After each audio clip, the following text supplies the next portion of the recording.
Alhamdulillah alladzi bi ni'matihi tatimmus shalihat.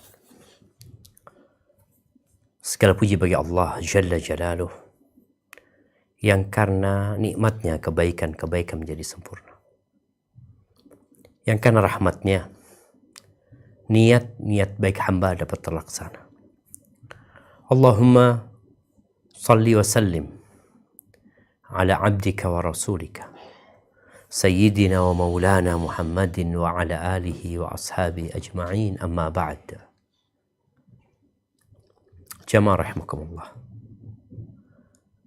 Kita telah membahas tentang bagaimana adab seorang muslim ketika berziarah, membesuk orang yang sakit. Bagaimana besarnya pahala yang akan diterima oleh mereka yang melakukan hal tersebut ikhlas lillahi ta'ala. Bagaimana akan ada 70.000 malaikat yang mendoakan, memohonkan ampun untuk dia apabila dia membesuk di pagi hari sampai sore. Dan ketika dia membesuknya di waktu petang, maka Allah akan jadikan 70.000 malaikat yang mendoakan dia. Ini sebuah kemuliaan yang kita akan mendapatkan balasannya kelak di akhirat. Di dunia kita doakan, dimintakan ampun, dimintakan rahmat. Tapi kita akan merasakan hasil dari ziarah yang kita lakukan, membesuk itu, ya di dunia dan fullnya nanti di akhirat. Lalu bicara penyakit, di mana Allah Azza wa Jalla tidak menurunkan penyakit kecuali menurunkan obatnya. Dan kita diperintahkan untuk berobat. Di bab yang sebentar lagi akan kita baca, ini bab berkaitan dengan doa yang dipanjatkan bagi orang sakit.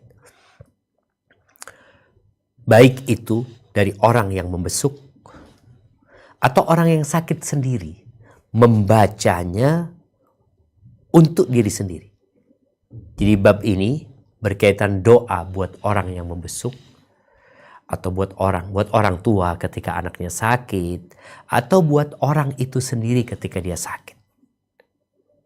Bicara doa, kita tahu sejatinya kalau seluruh dokter yang ada di Indonesia ditambah dengan dokter-dokter yang dari Jerman dan dari berbagai penjuru dunia, mereka berkumpul, mereka musyawarah untuk menyembuhkan kita dari penyakit yang menimpa kita. Ketahuilah kita tidak akan pernah sembuh dengan usaha mereka kecuali Allah mengizinkannya. Sebaliknya, kalau Allah hendak memberikan penyakit kepada hamba, walaupun engkau berusaha sekuat tenaga dengan bantuan para medis agar engkau tidak terjangkit itu penyakit, tapi kalau Allah katakan engkau sakit, innama amruhu idza arada syai'an an yaqula lahu kun fayakun. Allah tuh kalau hendak menetapkan sesuatu, Allah tinggal mengatakan kun, jadi, maka jadilah. Maka jangan meremehkan doa.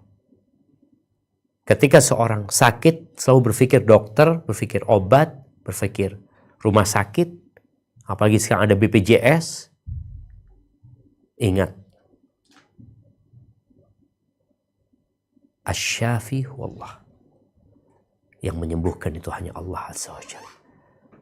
Dan Nabi Ibrahim ketika berhadapan sama kaum yang menyembah berhala-berhala, yang menyembah bintang-bintang dan planet-planet, Nabi Ibrahim mengatakan, wa idza maridtu fahuwa yashfin. Kalau aku sakit, Allah saja menyembuhkan aku. Dia yang dapat menyembuhkan. Baik, kita akan baca. Tafadhal. Barakallahu fikum. Bismillahirrahmanirrahim. Haditsu raqmu 901, hadis nomor 901.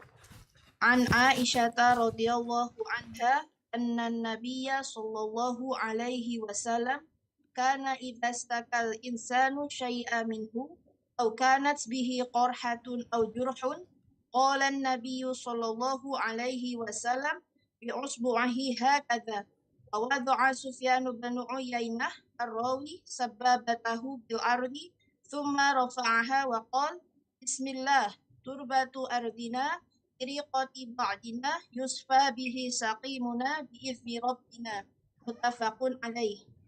Dari Aisyah radhiyallahu anha bahwa Nabi Shallallahu alaihi wasallam jika ada orang yang mengeluh karena menderita sesuatu atau karena luka, maka Nabi Shallallahu alaihi wasallam memberi sebuah isyarat dengan jari beliau seperti ini.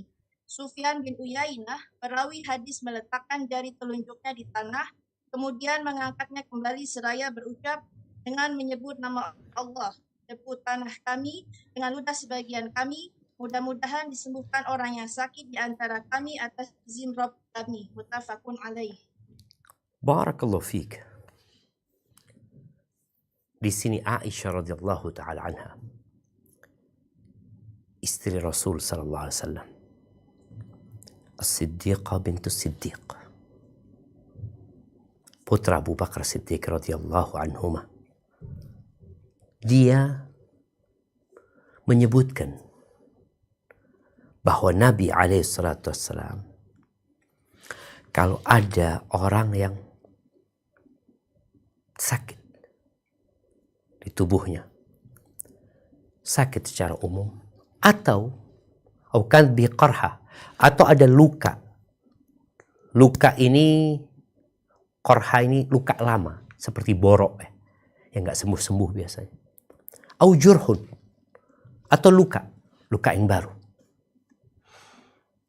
Qala Nabi SAW, Nabi alaihi salatu wassalam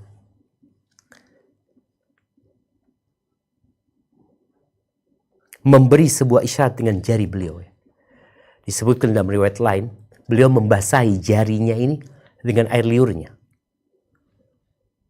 Dengan air liur Nabi SAW. Kemudian diletakkan di tanah. Lalu diangkat di sini. Diletakkan di tempat yang sakit. Mana tempat yang sakit? Dengan mengatakan bismillah. Dengan nama Allah. Turbatu ardina. Turbatu ardina. Tanah atau debu tanah kami, ya. Turbatu ardina itu debu tanah kami. Biriqati ba'dina, dengan air liur sebagian kita. Kita tahu tanah ini suci dan air liur kita juga suci. Yushfa bihi saqimuna, dengan nama Allah tadi dan dengan wasilah tadi, tanah dan rik, disembuhkan orang yang sakit di antara kami biizni rabbina, dengan izin Tuhan kami. Ahibati fillah, Syekh Muhammad Saleh Al-Utsaimin rahimahullahu ta'ala, beliau menyebutkan seorang yang berserah diri kepada Allah Azza wa Jalla, yang yakin hanya Allah yang menyembuhkan, dan yakin dengan hadis Nabi sallallahu alaihi wasallam,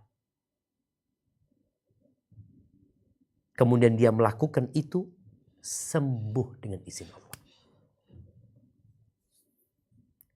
Ini bukan hanya bicara luka, boleh jadi luka atau borok orang yang terkena bisul umpamanya. Kadang-kala bisulnya di tempat yang sempit, yang sangat menyakitkan sehingga dia tidak bisa duduk. Maka baca ini coba. Basahi jarinya dengan ludahnya. Kemudian cari tanah yang bersih, tanah yang suci. Dia letakkan di sana. Biturbati ardina. Biriqati ba'dina tadi. Baca bismillah, artinya dengan nama Allah Azza wa Jal. Diletakkan di tempat yang sakit, dia baca itu. Disembuhkan orang yang sakit di antara kami dengan izin Tuhan kami. Dan hal ini terbukti. Orang yang melakukan ini, Allah kasih kesembuhan. Siapa yang kasih kesembuhan? Allah Azza wa Jalla. Jadi ini bab termasuk bab ruqyah. Jadi ketika kita membesuk orang yang sakit atau diri kita sendiri. Berapa banyak ya. Ini cerita beberapa masyayikh, kawan-kawannya yang sakit. Datang ke kampus, dia mau izin karena nggak bisa duduk. Disebabkan ada bisul ya. Kemudian diajarkan kepadanya untuk melakukan ruqyah syar'iyah ini. Membaca apa yang dibaca Nabi alaihi salatu wassalam. Dengan izin Allah mereka sembuh. Mungkin sebagian orang berpikir, kok bisa? Sejatinya yang menyembuhkan Allah Azza wa Jalla. Ini hanya usaha. Dan kita melakukan ini karena Nabi alaihi salatu wassalam melakukan hal itu.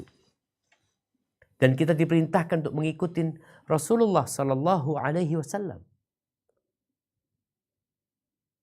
Dan hal itu terbukti buat orang yang yakin. Boleh jadi sekali baca sembuh. Boleh jadi 2 kali baca. Terus kita memohon kepada Allah Azza wa Jalla. Ada usaha. Berdoa memohon kepada Allah. Allah mengatakan, ud'uni astajib lakum. Mintalah kepada aku, pasti aku kabulkan. Dan ketika kita melihat ada orang-orang yang sakit, boleh jadi kita tulisin doa buat dia, tafadhol dibaca.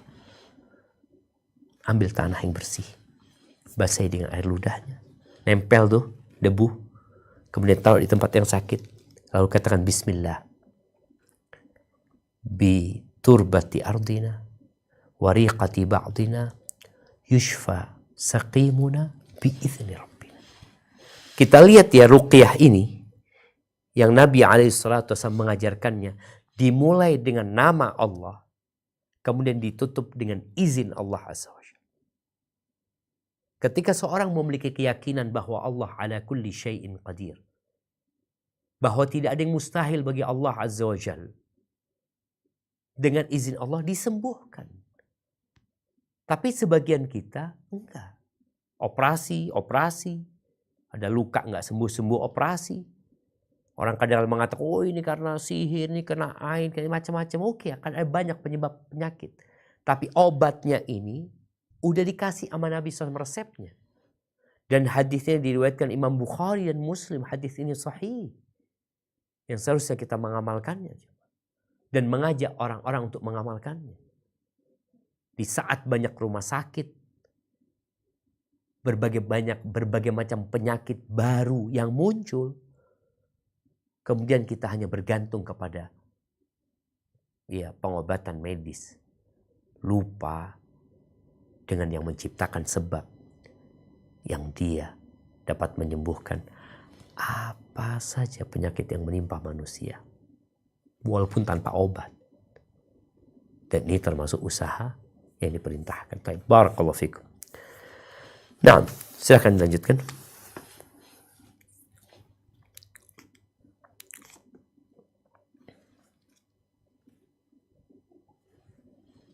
Hadis nomor 902. Bismillahirrahmanirrahim.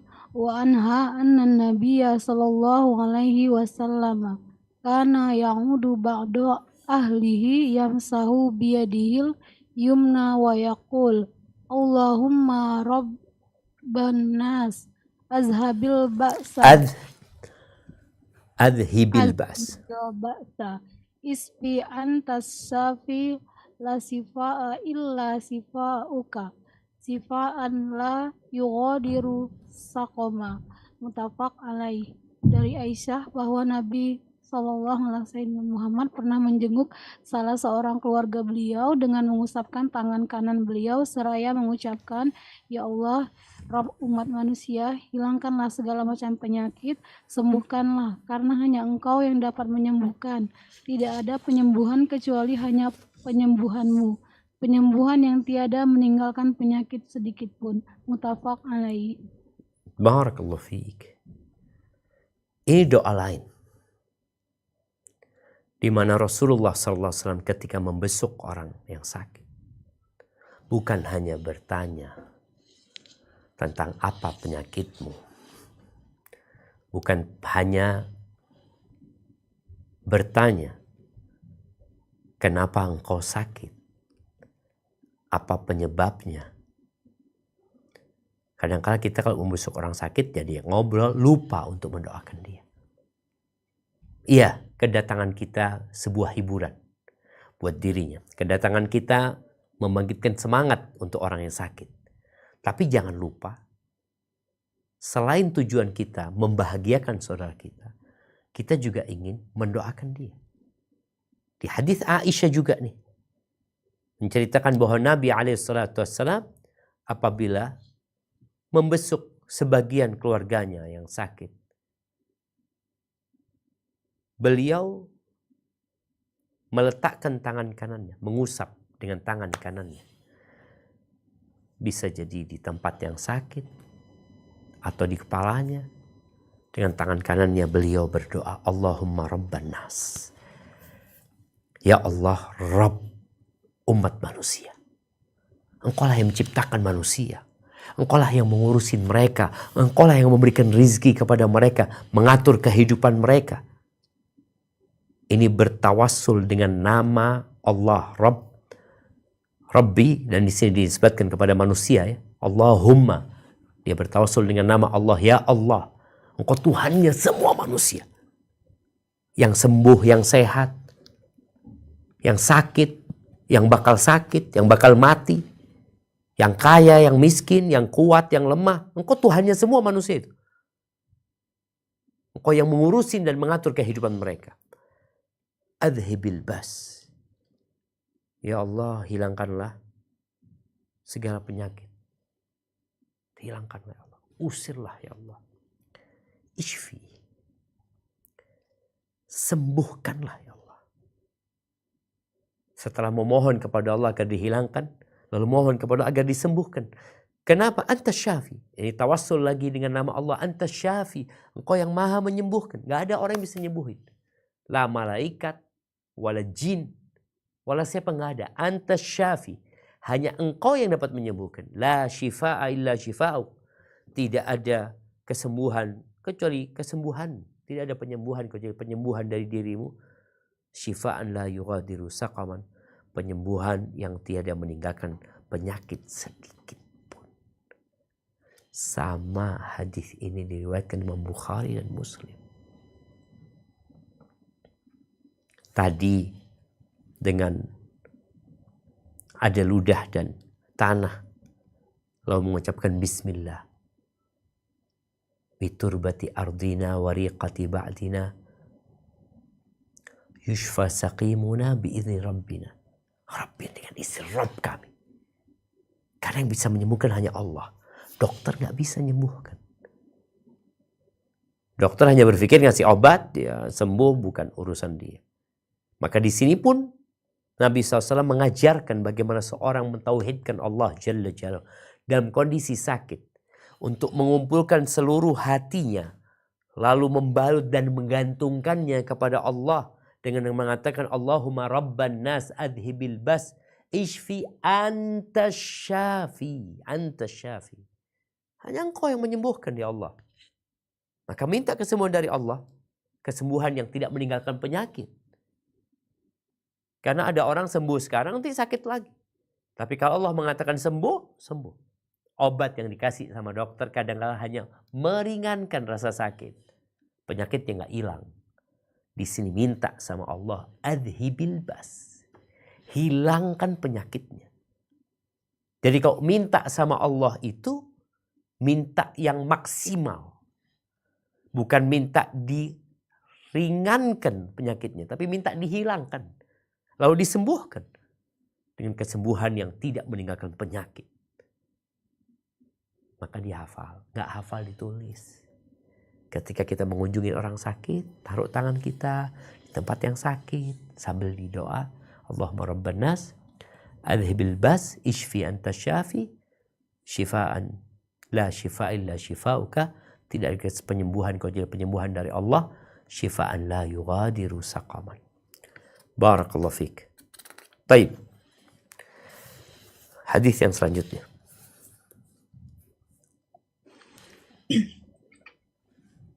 Bismillahirrahmanirrahim. Hadis nomor 903.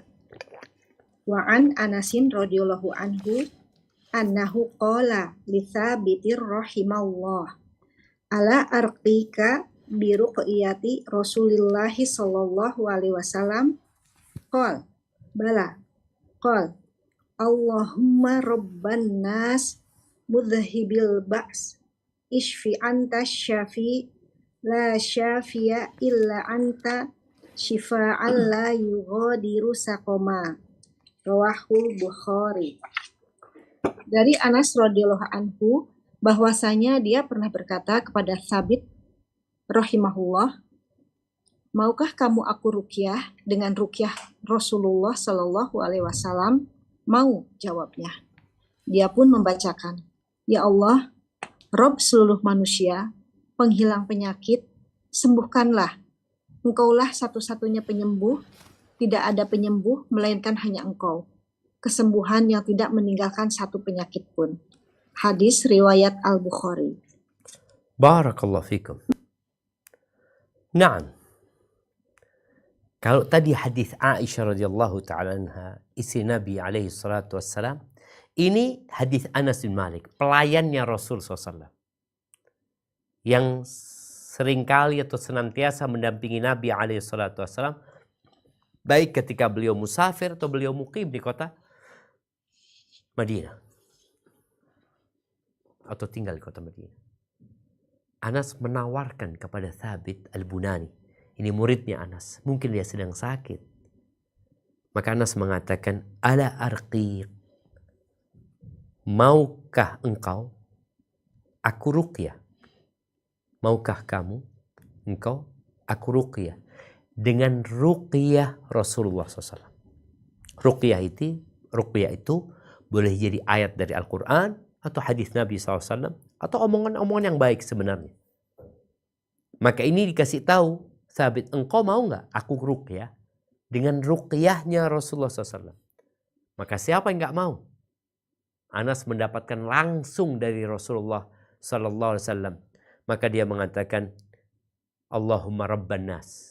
Sama dengan hadis Aisyah. Kalau di hadis Aisyah adhibil ba's, di sini mudhibal ba's.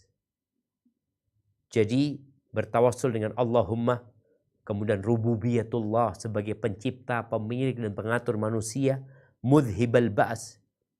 Allah yang menghilangkan, penghilang penyakit. Allah. Jadi orang ketika memohon kepada Allah Azza wa Jalla ada adab dan etika. Di antaranya adalah dengan asma'ullah al-husna. Dengan memanggil Allah Azza wa Jalla, dengan memuji Allah. Baru setelah itu, Allahumma rabban nas, mudhibal bas, ishfi. Baru minta disembuhkan. Sembuhkan ya Allah, ishfi. Anta syafi. Engkau yang menyembuhkan. Artinya usaha manusia untuk sembuh tidak akan tercapai kecuali Allah mengizinkan untuk sembuh. Anta syafi. La syafiya illa anta. Nggak ada yang bisa menyembuhkan kecuali engkau. Nggak ada. Makanya kadangkala ada orang tanya sama dokter, dok ini bisa disembuhkan nggak? Oh insya Allah. Dengan izin Allah bisa sembuh. Artinya Allah kalau mengizinkan sembuh. Sekecil apapun penyakit, seremeh apapun penyakit yang menimpa manusia, yang kadang-kala orang oh itu mah gampang mah, minum ini kasih ini sembuh. Ingat, kalau Allah tidak menyembuhkan gak bakalan sembuh. Sampai kapan? Sampai mati. Kadang-kala penyakitnya dibawa mati sama dia. Maka di sini disebutkan ishfi anta syafi.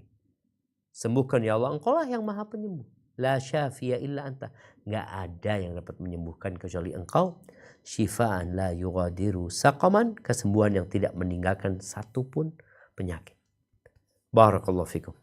Satu penyakit pun tidak akan tersisa kalau Allah menghendaki kesembuhan. Baik, hadis selanjutnya. Bismillahirrahmanirrahim.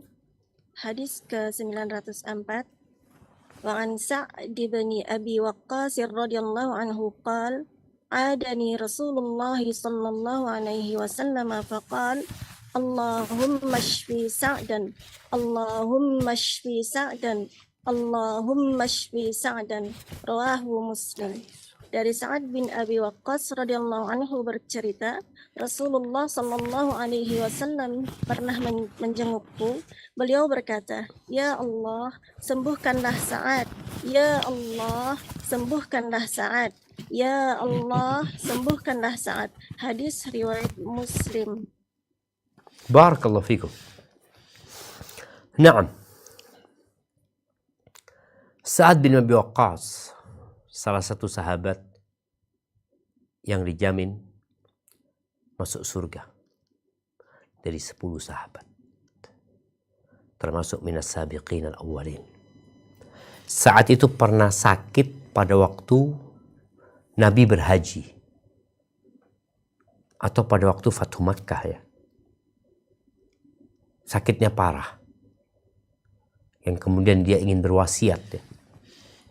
Dia ingin berwasiat dengan semua hartanya. Karena anaknya cuma 1 perempuan. Lalu Nabi alaihissalam datang membesuknya. Ini kejadian di Mekah. Wallahualam, apakah Nabi mendoakan Sa'ad ketika peristiwa itu? Kemudian ketika Sa'ad hendak berwasiat dengan semua hartanya, kata Nabi SAW, jangan. Akhirnya Sa'ad mengatakan setengahnya, Rasulullah SAW mengatakan tidak, lalu sepertiga. Dan sepertiga itu banyak, kata Nabi SAW, untuk diwasiatkan. Innaka antadhara warasataka aghniya. Engkau meninggalkan anak keturunanmu yang mewarisimu dalam kondisi cukup, punya harta. Itu lebih baik daripada engkau tinggalkan mereka dalam kondisi miskin dan minta-minta sama manusia.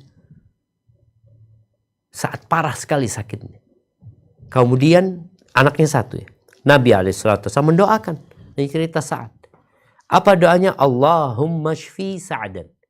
Ishfi, bukan ashfi ya. Ishfi Sa'dan. Allahumma shfi Sa'dan. Allahumma shfi Sa'dan. Jadi kita kalau membesuk orang sakit, doakan.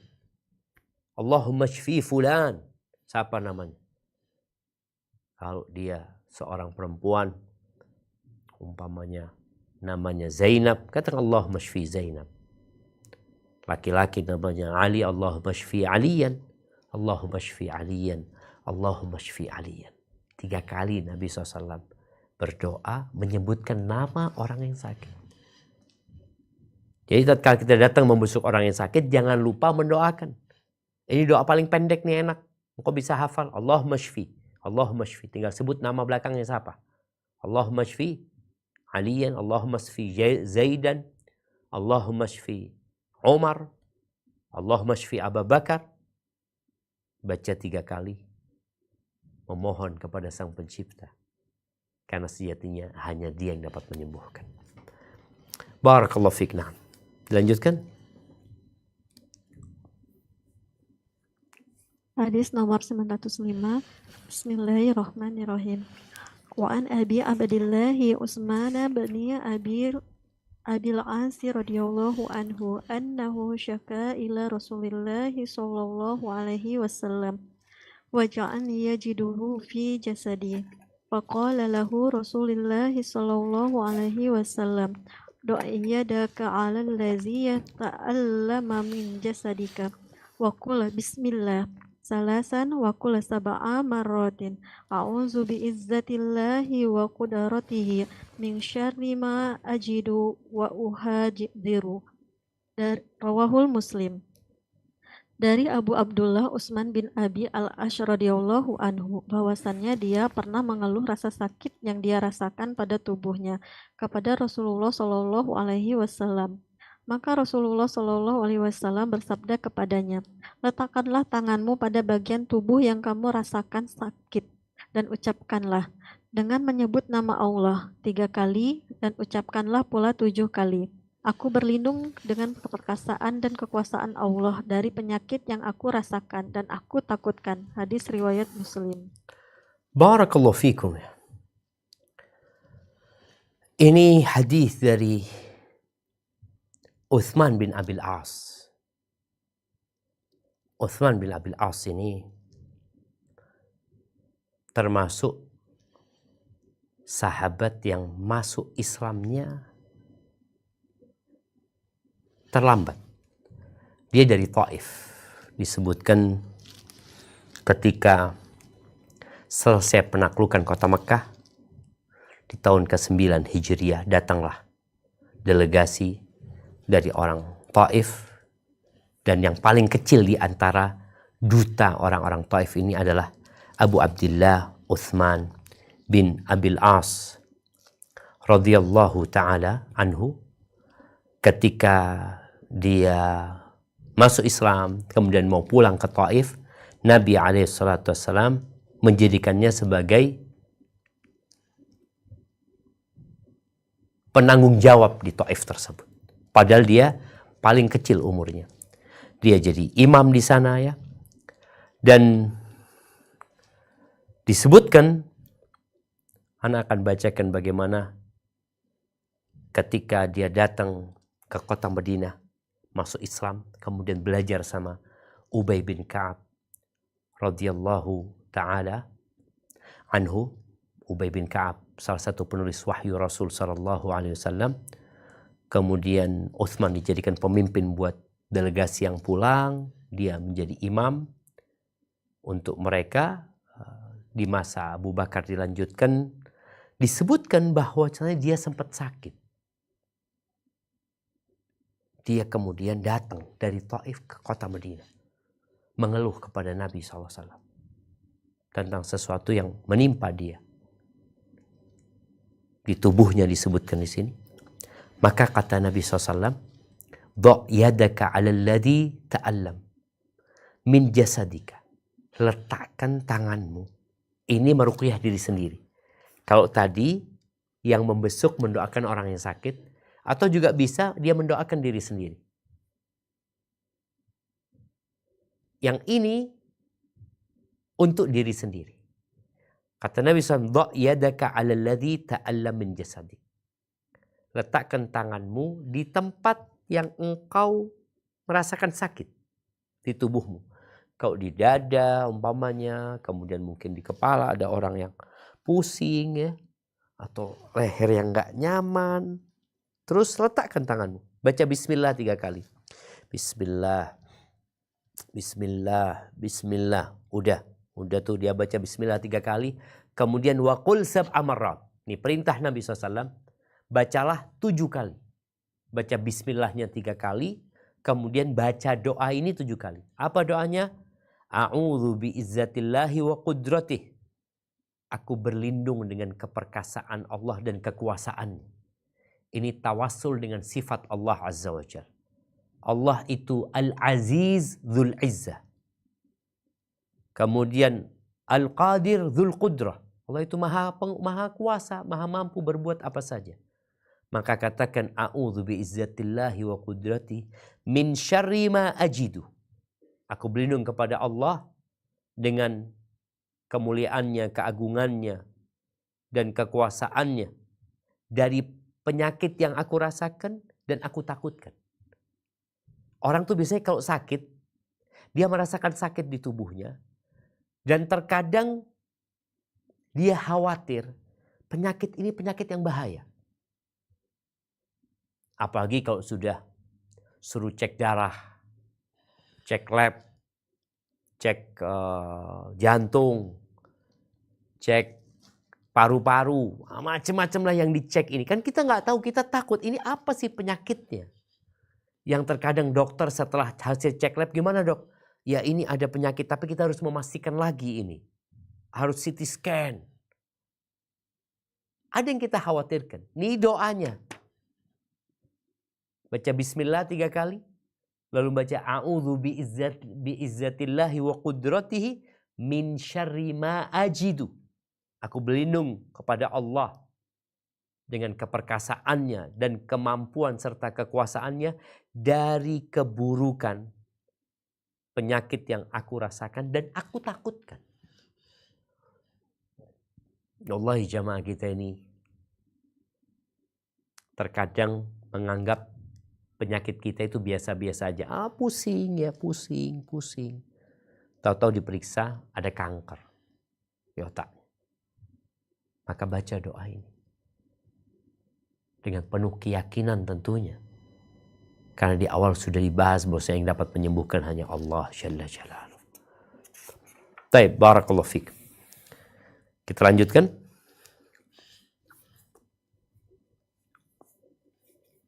Bismillahirrahmanirrahim. Hadis nomor 906. Wa 'ani ibni Abbas radhiyallahu anhuma 'anin Nabiy sallallahu alaihi wasallam qala man 'ada maridan lam yahdurhu ajaluhu faqala indahu sab'a marratin as'alullahal 'azima rabbal 'arsyil 'azimi an yashfiyaka illa 'afahu Allahu min dzalikal maradi. Rawahu Dawud wa Tirmidzi wa qala rawahu Abu Dawud wa Tirmidzi wa qala haditsu hasan. Haditsun hasan. Qala haditsun hasan. Wa qala al-Hakim haditsu sahih. Haditsun sahihun. Haditsun sahihun ala syartil Bukhari. Ala syartil Bukhari. Nah, Ustaz, jazakallah khairan. Artinya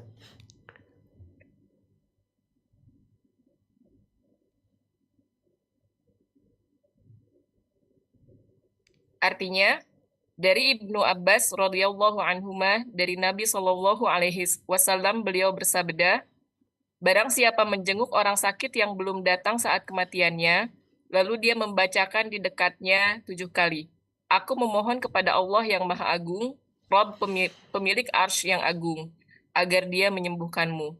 Melainkan Allah subhanahu wa ta'ala akan menyembuhkannya dari penyakit itu. Diriwayatkan Abu Dawud dan At-Tirmidzi. At-Tirmidzi mengatakan hadis ini hasan. Al-Hakim mengemukakan hadis ini sahih sesuai syarat Al-Bukhari. Barakallahu fiik. Kita lihat ini hadis Abdullah bin Abbas. Jadi perbedaan atau keberagaman yang kita baca dari cara Rasul sallallahu alaihi wasallam mendoakan orang yang sakit menunjukkan bahwa memang ini sunnah yang beragam. Engkau boleh baca itu, engkau boleh baca ini. Yang ini bacanya apa? Baca as'alullahal azim rabbal arsyil azim ayyashfiyak. Minta ini as'alullahal azim rabbal arsyil azim ayyashfiyak. Aku memohon kepada Allah yang maha agung, Tuhan arsy yang maha besar, semoga dia menyembuhkanmu. Baca 7 kali. Kalau orang itu belum waktunya mati, insya Allah sembuh. Kata siapa? Kata Nabi SAW. Ibnu Abbas ini meriwayatkan ucapan Nabi SAW. Bukan hanya perbuatan. Kalau perbuatan Nabi SAW tadi yang kita lihat, Nabi membaca ini, Nabi baca ini. Kalau ini, Nabi yang mengatakan barang siapa yang membesuk, man ada maridhan lam yahdurhu ajaluh, yang ajalnya belum tiba, lalu dia membaca doa ini 7 kali, niscaya Allah akan menyembuhkan orang itu dari penyakit. As'alullahal azim rabbal arsyil azim ayyashfiya. Dan orang tuh kalau didoakan seneng. Dia sedang sakit, kemudian orang ini berdoa memohon kepada Allah Azza wa Jalla. Dan Nabi SAW mengatakan, selama dia bukan orang yang ajalnya datang, insya Allah sembuh. Dengan izin Allah tentunya. Baik, kita lanjutkan.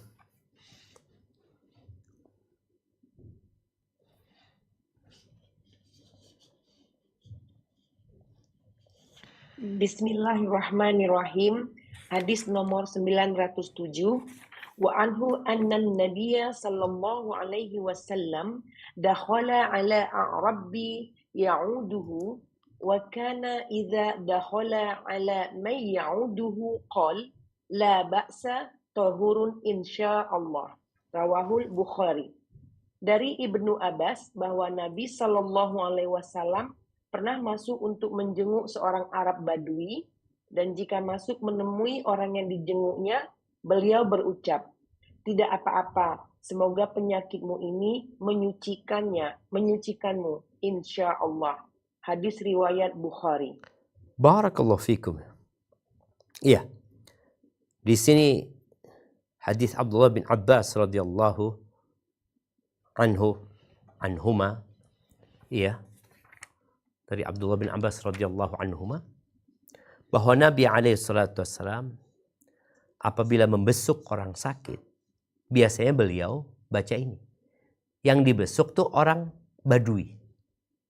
Biasanya orang Badui ini agak kasar ya, sifatnya keras. Nabi mengatakan la ba'sa tahur insyaallah.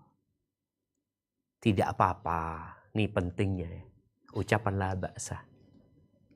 Jangan orang yang sakit itu ditakut-takutin. Tapi katakan la ba'sa, nggak apa-apa. Jangan kita membesuk kawan kita, lalu dia mengatakan aku kena kanker mamanya usus yang harus dipotong.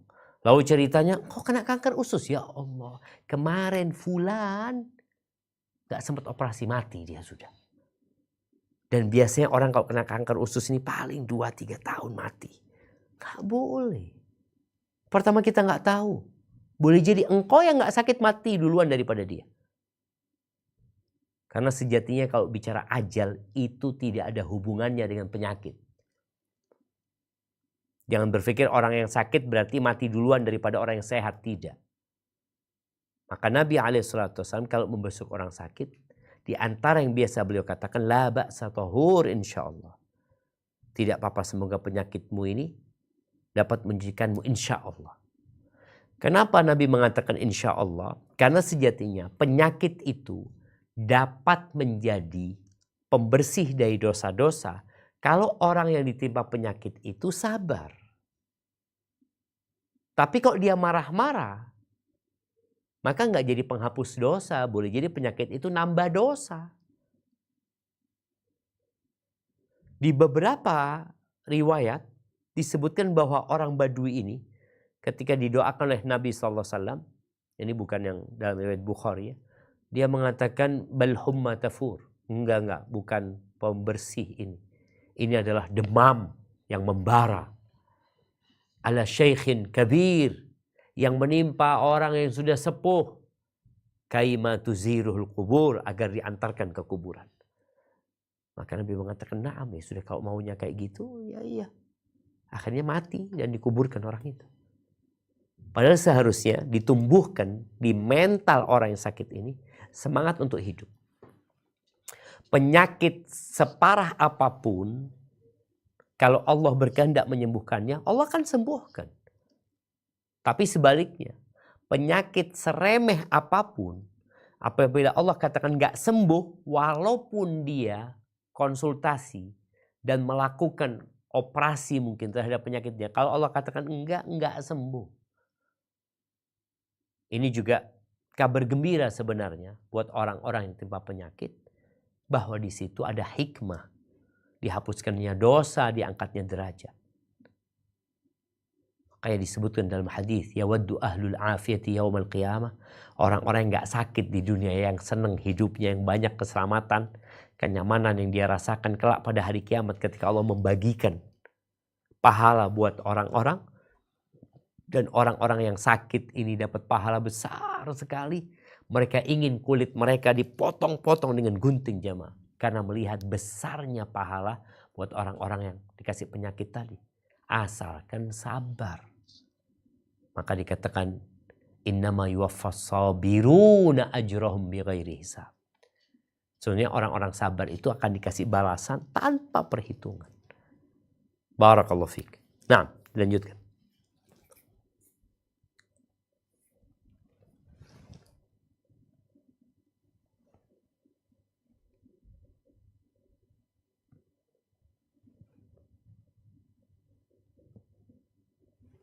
Lubuk Linggau masih di mute. Bismillah, hadis nomor 908. Wa an Abi Sa'idil Khudri radhiyallahu anhu anna Jibril atan Nabiy sallallahu alaihi wasallam faqala ya Muhammadus taqaita qala na'am qala bismillahi arkika min kulli syai'in yu'zika min syarri kulli nafsin au aini hasidi Allahu yashfika Bismillahi arkika rawahul Muslim. Dari Abu Sa'id Al-Khudri radhiyallahu anhu bahwa Jibril mendatangi Nabi Shallallahu alaihi wasallam. Lalu Jibril pun berkata, "Hai Muhammad, apakah engkau sakit?" Beliau menjawab, "Ya." Maka Jibril berdoa, "Dengan menyebut nama Allah, aku meruqyahmu dari segala sesuatu yang menyakitimu, dari kejahatan setiap jiwa atau mata orang yang dengki. Semoga Allah menyembuhkanmu. Dengan menyebut nama Allah, aku meruqyahmu." Hadis riwayat Muslim. Barakallahu fiik. Nabi pun sakit. Nabi alaihi salatu wassalam, beliau sakit. Bahkan penyakit yang menimpa Nabi alaihi salatu wassalam lebih dahsyat daripada yang menimpa manusia biasa. Secara umum, Rasulullah sallallahu alaihi wasallam mengatakan asyaddun nasi bala'an al-anbiya. Orang yang paling berat balaknya itu para nabi. Bagaimana Abdullah bin Mas'ud atau yang lainnya ketika membesuk Nabi alaihi salatu wassalam sebelum beliau meninggal dunia, itu beliau panas jemaah. Dengan demam yang tinggi yang dirasakan oleh sahabat ini dari luar selimut. Sambil mengatakan, innaka tu'aku wa'kan syadidan ya Rasulullah. Engkau ini panasnya panas sekali gitu loh. Tidak seperti umumnya orang-orang. Maka Nabi SAW mengatakan, inni aku wa'kar rajulaini minkum. Aku dikasih demamnya 2 orang di antara kalian. Jibril datang membesuk Nabi SAW. Faqala ya Muhammad ishtaki. Hai Muhammad, engkau sakit. Allah jemaah ya. Jibril itu utusan Allah dari para malaikat ke manusia. Keutusan Allah dari manusia. Dan Jibril adalah makhluk yang paling mulia dari malaikat-malaikat Allah. Datang membesuk manusia yang paling mulia di antara umat manusia. Nabi kita Muhammad alaihi salatu wassalam. Lalu Jibril mengatakan, kau sakit Muhammad. Jadi orang kan kelihatan sedang demam, sedang gimana. Dan ini juga menjadi adab tatkala kita membesuk orang itu. Kita lihat orang itu kurang sehat, kita kan kok sakit nih. Orang tuh senang kalau diperhatikan, tuh orang tuh jadi suka. Qala na'am. Iya aku sakit. Lalu Jibril meruqyah Nabi SAW. Apa ruqyah Jibril? Nah, di sini disebutkan. Jibril mengatakan bismillah arqiq. Dengan nama Allah aku meruqyahmu. Meruqyah dari apa? Min kulli syai'in yu'zi. Dari segala sesuatu yang menyakitimu. Apa aja.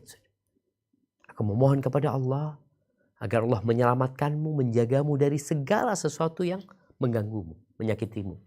Min syarri kulli nafsin. Dari segala sesuatu, dari kejahatan setiap jiwa. Kita tahu jiwa manusia ini senantiasa memerintahkan kepada keburukan. Au aini hasidin. Atau dari mata orang yang dengki. Yang hasud. Bismillahi arqiq. Dengan namamu aku meruqyahmu. Dengan nama Allah musnafat. Dengan nama Allah aku meruqyahmu. Jadi kita lihat ruqyahnya ini dimulai dengan bismillahi arqiq.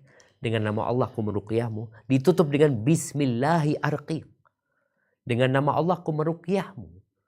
Karena sejatinya tidak ada yang dapat menyelamatkan manusia dari penyakit, dari mara bahaya, dari gangguan, dari musibah kecuali Allah Azza wa Jalla.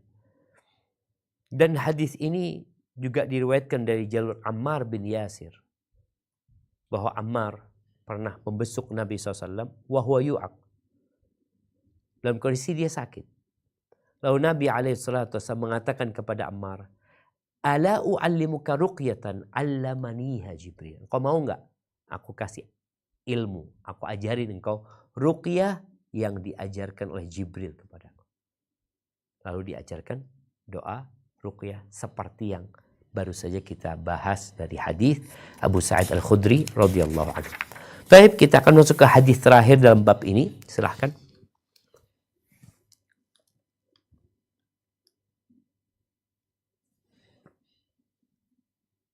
Bismillah, hadis nomor 909. Wa an Abi Sa'idil Khudri wa Abi Hurairah radhiyallahu anhuma annahuma syahida ala Rasulillahi sallallahu alaihi wasallam annahu qala man qala la ilaha illallahu wallahu akbar sadaqahu rabbuhu faqal la ilaha illa ana wa ana akbar wa idza qal la ilaha illallahu wahdahu la syarikalah qal yaqul la ilaha illa ana wahdi la syarikali wa idza qal la ilaha illallahu lahul mulku wa lahul hamdu qal la ilaha illa ana lil mulku wa lil hamdu wa idza qal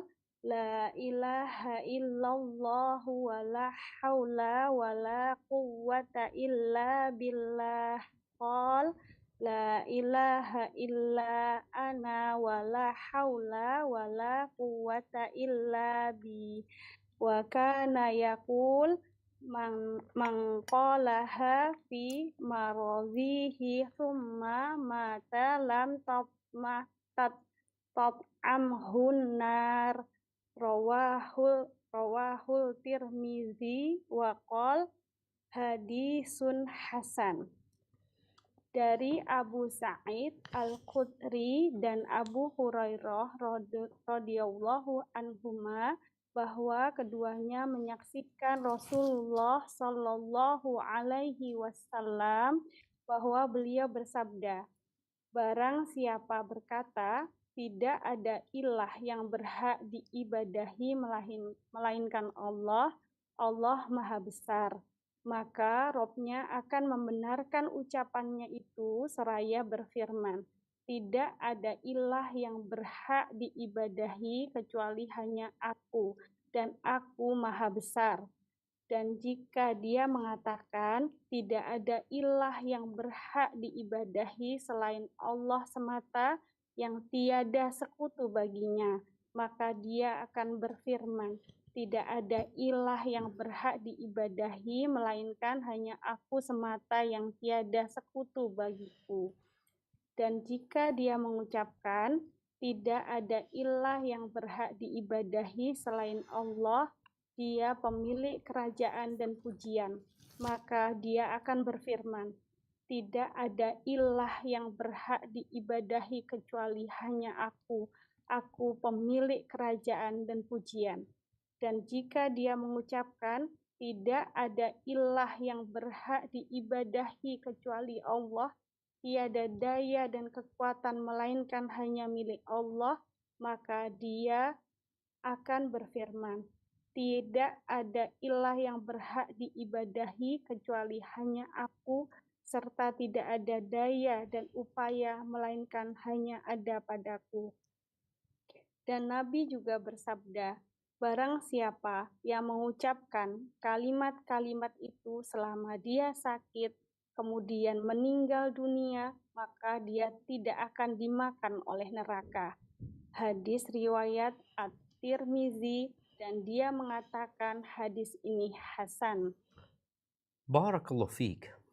Ini di antara doa yang dibaca oleh orang yang sakit, bukan oleh orang yang membesuk. Jadi orang yang sakit membaca hal ini untuk dirinya. Ini hadis diriwayatkan oleh Abu Sa'id Al-Khudri dan Abu Hurairah radhiyallahu anhuma, bahwa dua orang ini menyaksikan Nabi SAW berkata, annahu qala man qala la ilaha illallah, barang siapa yang berkata la ilaha illallah wallahu akbar, barang siapa yang mengatakan la ilaha illallah wallahu akbar, saddaqahu rabbuhu, di mana Rabbnya akan membenarkan ucapannya. Dijawab sama Allah. Allah benarkan ucapan orang ini ketika mengatakan la ilaha illallah wallahu akbar. Apa jawaban Allah? La ilaha illa ana wa ana akbar.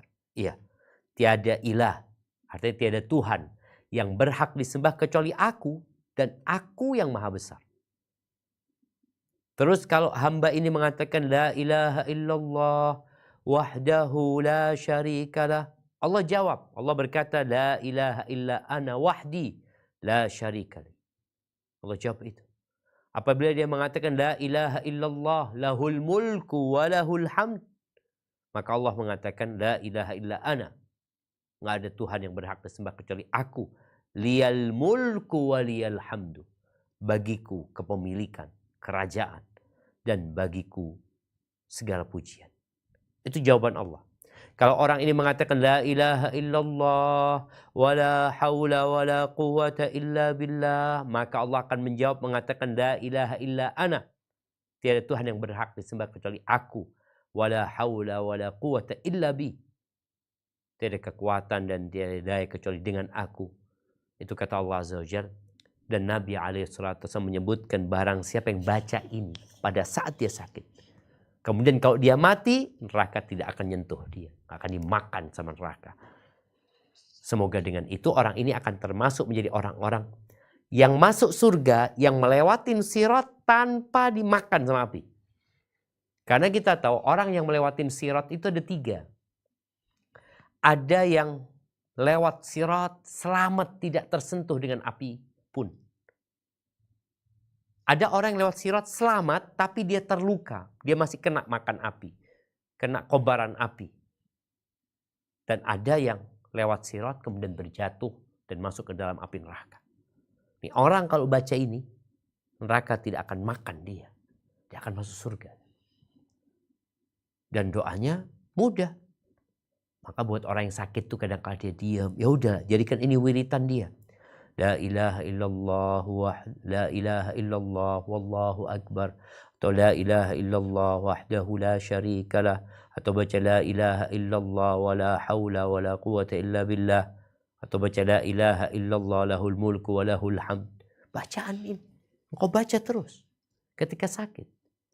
Artinya benar-benar mentauhidkan Allah, menggantungkan hati kepada Allah, yang dapat menyembuhkan hanya Allah. Karena ada orang sakit yang mulai kebingungan, dia mulai cari alternatif sana sini, yang terkadang dia lupa sama Allah Azza wa Jalla.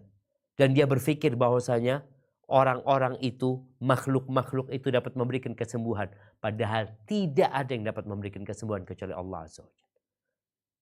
Jadi bagaimana orang sakit ini benar-benar mengulangi ikrar dia, menguatkan tauhid dia, bahwasanya memang la ilaha illallah wahdahu la syarikalah lahul mulku wa lahul hamd wala haula wala quwata illa billah. Barakallahu fiik. Itu mungkin yang dapat kita bahas pada pertemuan kali ini, sehingga kita sudah memahami apa yang seharusnya kita bacakan ketika kita membesuk orang sakit atau apabila kita sendiri yang sakit.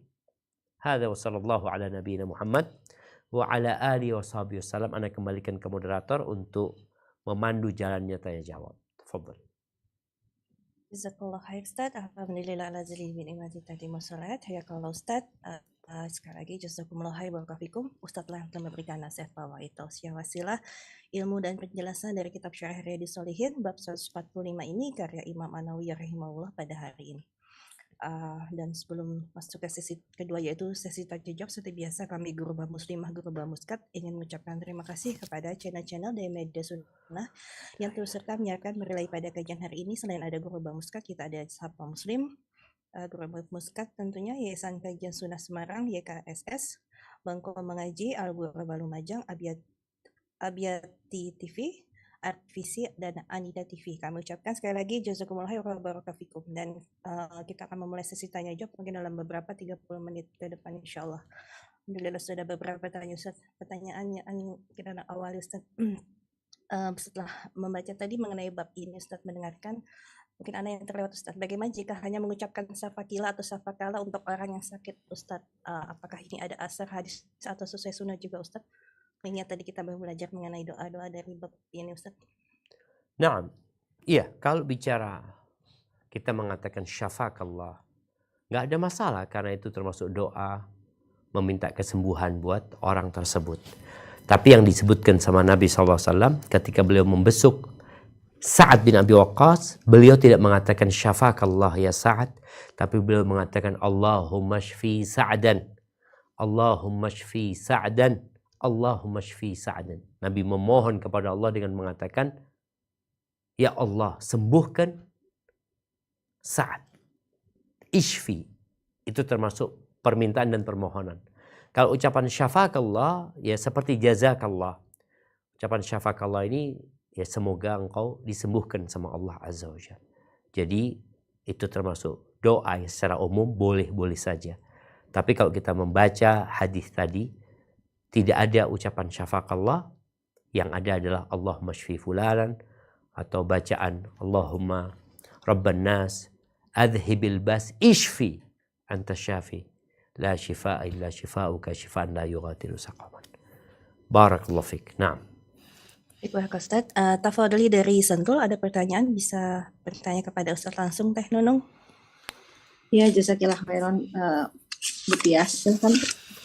Assalamualaikum warahmatullahi wabarakatuh. Waalaikumsalam warahmatullahi wabarakatuh.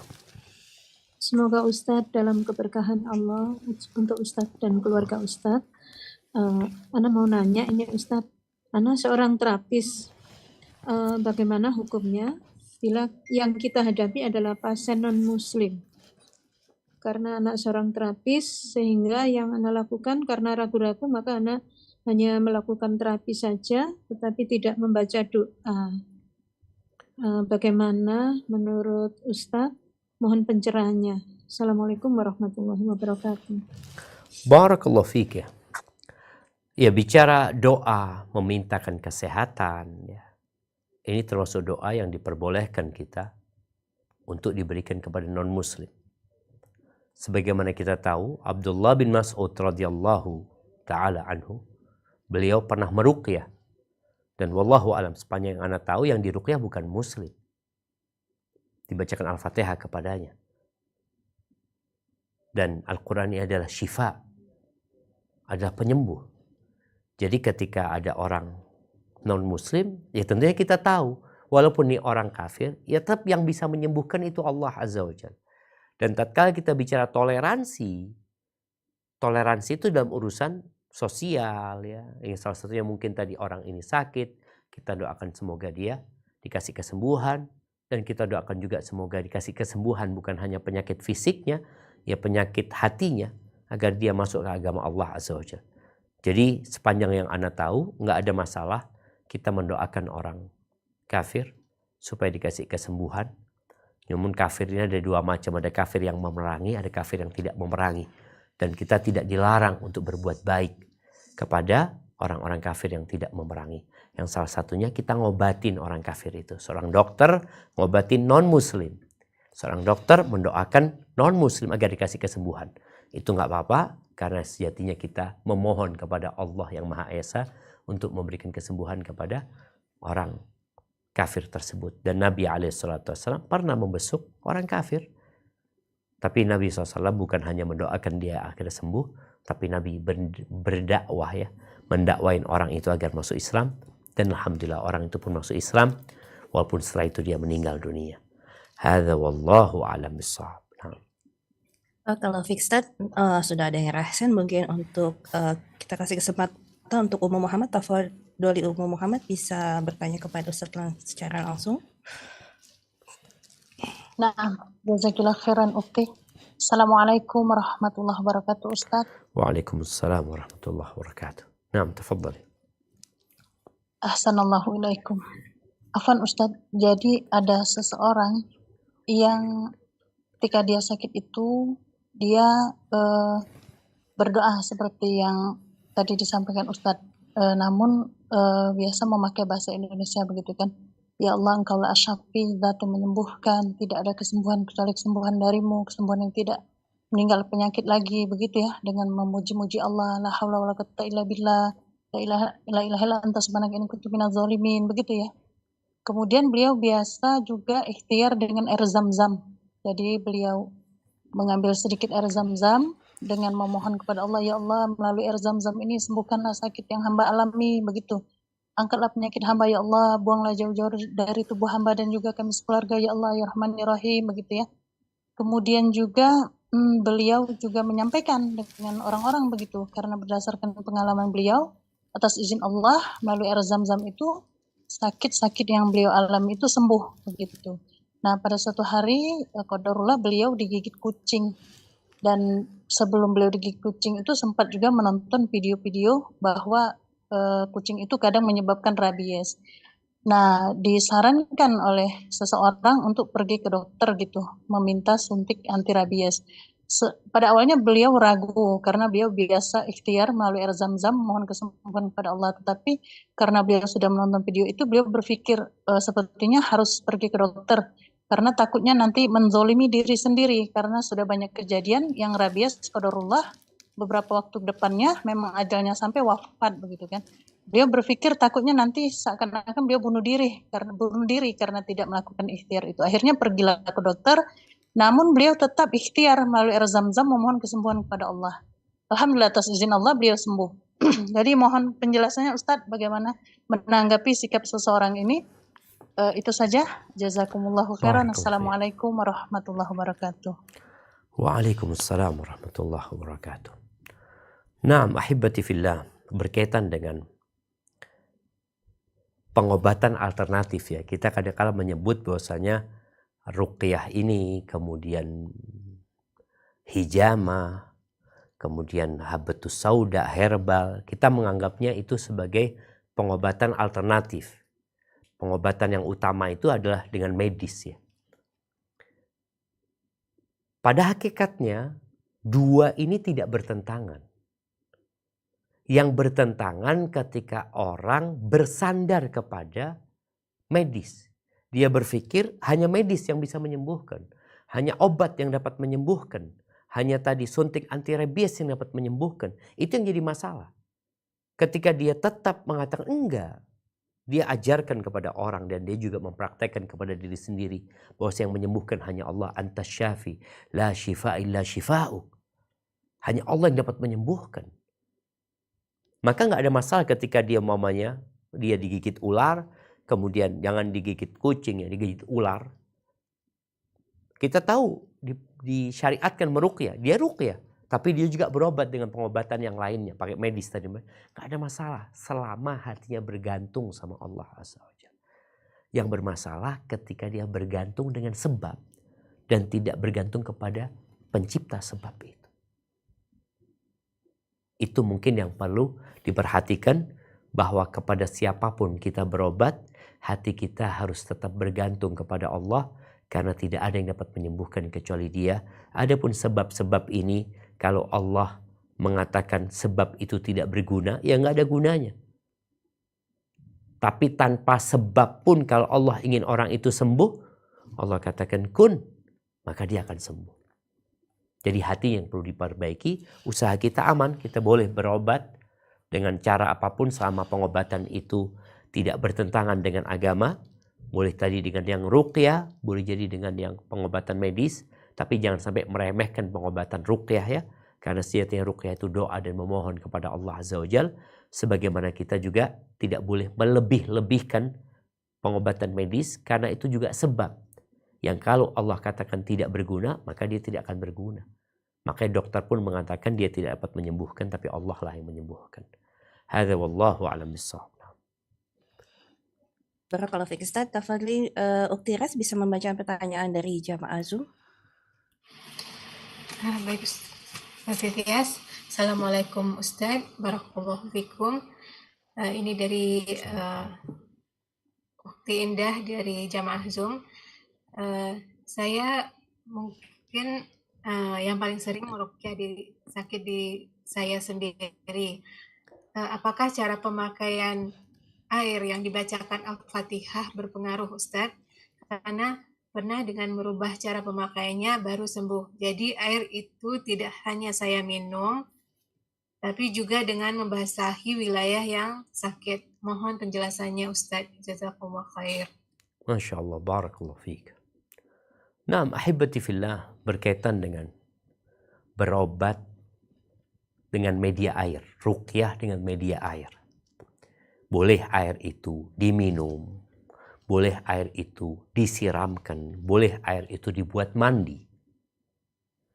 Jadi air ruqyah itu boleh pada hakikatnya digunakan untuk tadi diminum langsung, kebicara air zam-zam, atau air biasa kita membaca Al-Fatihah, atau boleh diambil diusapkan ke tempat yang sakit dengan berdoa memohon kepada Allah, atau boleh jadi dibuat mandi sebagaimana dijelaskan oleh para ulama. Jadi masalah berobat dengan ruqyah ini juga ada khilaf di antara para ulama berkaitan dengan orang yang menuliskan Al-Fatihah umpamanya di piring ya, kemudian disiramin air, kemudian airnya diminum. Sebagian ulama membolehkan hal itu dan sebagiannya lebih menyarankan untuk dibacakan saja kepada air tersebut, baru air itu digunakan untuk mandi, untuk diusap atau untuk diminum. Hadza wallahu a'lam bissawab. Nah. Barakallahu fiik Ustaz. Tafadhali mungkin yang sudah recent kembali ke Ukti Idar Islami di Perancis mungkin maksudnya. Tafadhali Ukti Idar bisa langsung bertanya kepada Ustazuna. Assalamualaikum warahmatullahi wabarakatuh Ustadz dan moderator. Waalaikumsalam warahmatullahi wabarakatuh. Saya ingin bertanya Ustadz, apakah kita boleh membaca doa di waktu sujud? Allahumma afini fi badani, Allahumma afini fi sam'i, Allahumma afini fi basari. Apakah itu boleh kita baca waktu sujud Ustadz? Terima kasih Ustadz. Masya Allah. Masya Allah, barakallahu fiik. Naam, ahibati fillah, ini berkaitan dengan doa-doa yang disebutkan bahwa pembacaannya itu di waktu pagi dan petang umpamanya. Seperti doa yang disebutkan oleh ibu yang bertanya, Allahumma afini fi badani, Allahumma afini fi sam'i, Allahumma afini fi basari, la ilaha illa anta. Minta afiyah. Atau doa Allahumma inni as'aluka al-afwa al-afiyah fi dunya al-akhirah, Allahumma inni as'aluka al-afwa al-afiyah fi dini wa dunyaya. Pertanyaannya, apakah doa ini boleh dibaca di selain waktu itu? Baik ketika sujud, baik sebelum salam, baik setelah salam, baik di antara azan dan iqamah? Jawabannya boleh, karena itu permohonan. Jadi doa itu dianjurkan untuk dibaca pagi dan petang. Artinya ini satu hal yang seharusnya kita rutin. Tapi bukan berarti kita tidak boleh berdoa dengan doa itu di lain waktu tersebut. Jadi boleh selama doanya ini kan mintanya umum. Tapi ada doa khusus yang memang dibaca pada satu peristiwa tertentu. Maka dibacanya pada waktu itu. Jangan di tempat lain. Tapi kalau doa ini sebenarnya umum. Hanya Nabi SAW menganjurkan untuk baca pagi dan petang. Jadi mau dibaca doa itu ketika sujud atau ketika sebelum salam, maka nggak ada masalah. Atau di waktu lainnya, orang yang sambil naik motor, memang dia berharap dikasih kesembuhan sama Allah, dan dia melihat doa ini baik, maka hal itu diperbolehkan karena bab doa ini bab yang sangat terbuka sekali. Dan Allah mengatakan, ud'uni astajib lakum, mintalah kepada aku kabulkan permintaan kalian. Apa saja yang mau diminta, silahkan diminta. Hadza wallahu a'lam bissawab. Barakallahu fiik Ustaz. Tabali untuk Ukti Evi bisa membantu membacakan pertanyaan dari jamaah Zoom. Jazakillah khair Ukti Tias. Assalamualaikum warahmatullahi wabarakatuh, Ustadz. Waalaikumsalam Assalamualaikum. warahmatullahi wabarakatuh. Ya, ini ada titipan pertanyaan dari jemaah di Malaysia.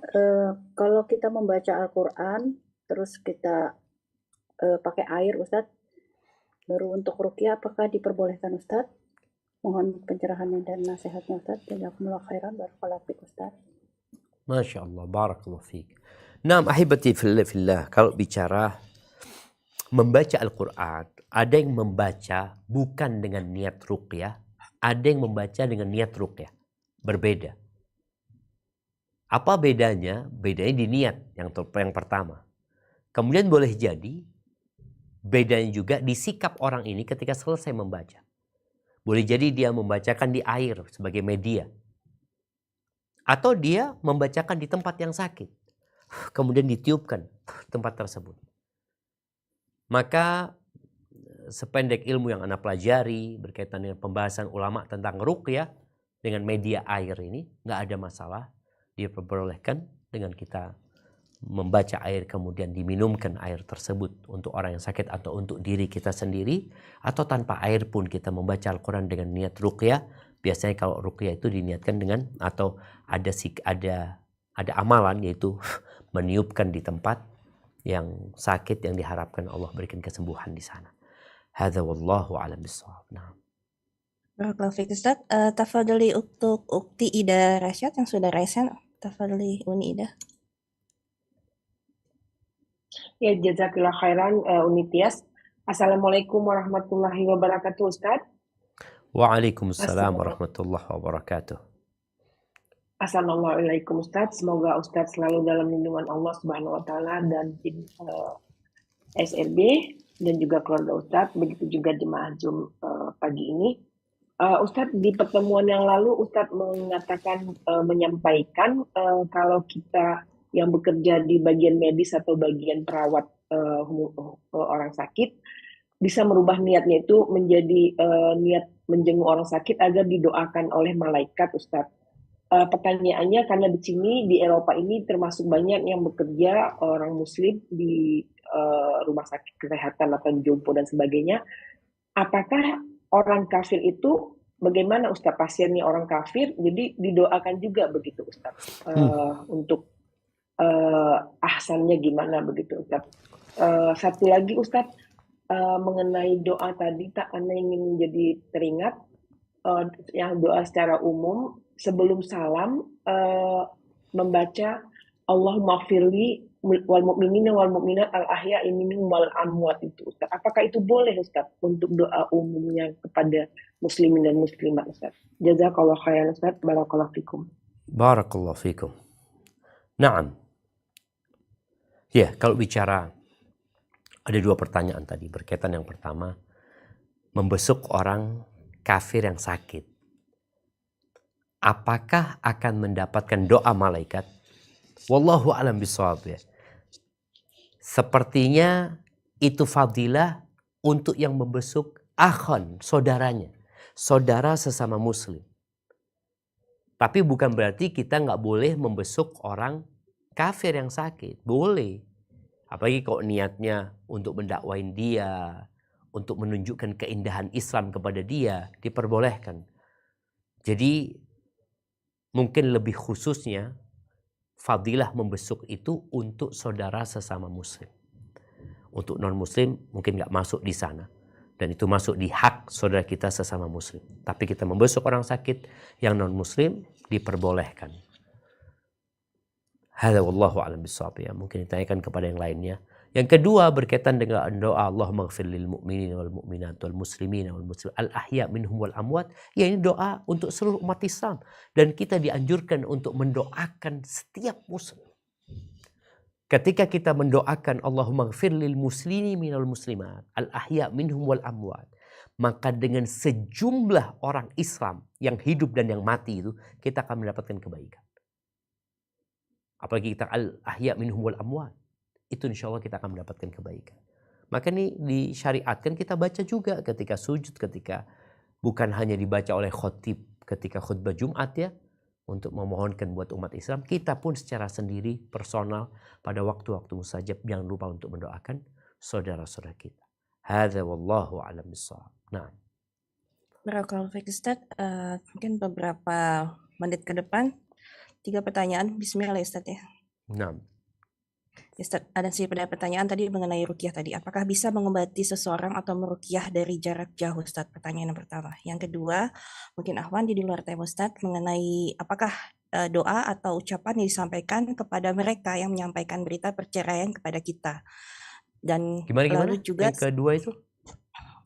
intinya maksudnya gini Ustaz Ahwan. Nah, ini Ana juga coba merangkai adakah doa atau ucapan ketika ada seseorang yang menyampaikan berita kepada kita mengenai berita perceraian mereka, mungkin seperti itu Ustaz. Lalu apakah yang bercerai mengenai orang lain apa orang itu?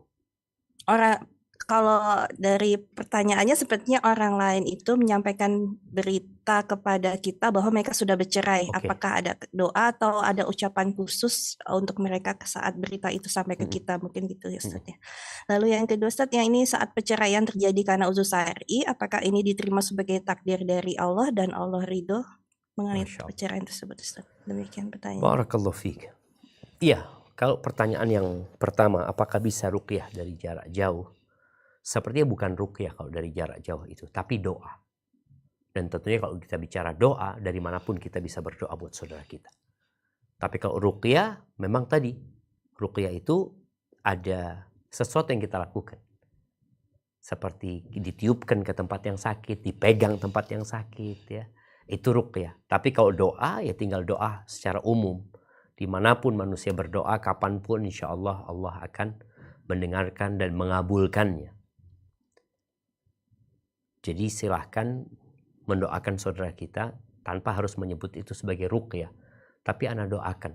Ketika ada orang sakit, Ustaz, ana sakit, doain Ustaz ya. Ya doakan. Kita mohon kepada Allah Azza wa Jalla agar orang itu disembuhkan. Baik. Pertanyaan yang kedua berkaitan dengan kalau ada orang menceritakan kepada kita perceraian dia. Artinya ngasih berita dia sudah cerai. Kita lihat dulu nih, ini musibah apa nikmat? Kalau nikmat, katakan alhamdulillah engkau sudah cerai. Memang laki, karena dia sudah cerita laki-laki ini nggak benar, ini dan itu, dan ada banyaklah umpamanya yang sejak awal berusaha untuk pisah tapi dipersulit sama laki-laki tersebut. Maka ketika berpisah boleh jadi itu nikmat dari Allah Azza wa Jalla. Maka kalau bicara nikmat, katakan alhamdulillah. Tapi ketika musibah ya, maka katakan innalillahi wa inna ilaihi raji'un. Ini musibah. Karena ada perceraian yang musibah yang seharusnya tidak terjadi. Artinya harapan kita itu nggak terjadi. Kok nggak ada masalah sebenarnya. Tapi gara-gara masalah yang remeh kemudian harus berpisah. Maka ketika nikmat katakan alhamdulillah. Ketika musibah katakan innalillahi wa inna ilaihi raji'un. Itu sikap seorang muslim ketika mendengar musibah. Apalagi musibah menimpa saudara kita yang kita cintain ya. Kawan kita, sahabat kita. Pertanyaan yang terakhir tadi berkaitan dengan apakah perceraian yang terjadi karena uzur syar'i, karena alasan syar'i, itu boleh jadi apa pertanyaan tadi ya? Sebagai takdir, diterima sebagai takdir dari Allah. Barakallahu fikum. Dan Allah ridho dengan hal tersebut. Yang pertama, kita harus ketahui bahwasanya semua yang terjadi dengan takdir Allah Azza wa Jalla. Sampai dosa pun karena takdir Allah Azza wa Jalla. Tapi yang terjadi itu boleh jadi Allah ridhai, boleh jadi Allah murkai. Kapan Allah murkai? Umpamanya bicara perceraian tadi. Allah murka ketika alasannya nggak sesuai dengan syar'i. Seperti wanita yang nuntut cerai padahal tidak ada alasan ya. Hanya karena dia mungkin ada yang godain laki-laki lain kemudian dia nuntut cerai sama suaminya. Maka perempuan ini nggak akan nyium bau surga. Kata Nabi SAW. Tapi ketika alasannya syar'i dan dengan bercerai dia menjadi lebih baik, boleh jadi diridhoin sama Allah SWT. Karena memang perceraian itu sesuatu yang terlarang, tapi diperbolehkan ketika ada maslahat dan tujuan yang mulia. Itu mungkin dapat Anda sampaikan. Kurang lebihnya mohon maaf, yang benar dari Allah Azza wa Jalla, yang salah dari diri Anda pribadi. Aqulu qawli hadha wa astaghfirullah li wa lakum wa li sa'iril mu'minin wal mu'minat fastaghfiruh innahu huwal ghafurur rahim. Subhanakallahumma wa bihamdika asyhadu an la ilaha illa anta astaghfiruka wa atubu ilaik. Ana kembalikan ke moderator. Jazakillah khair.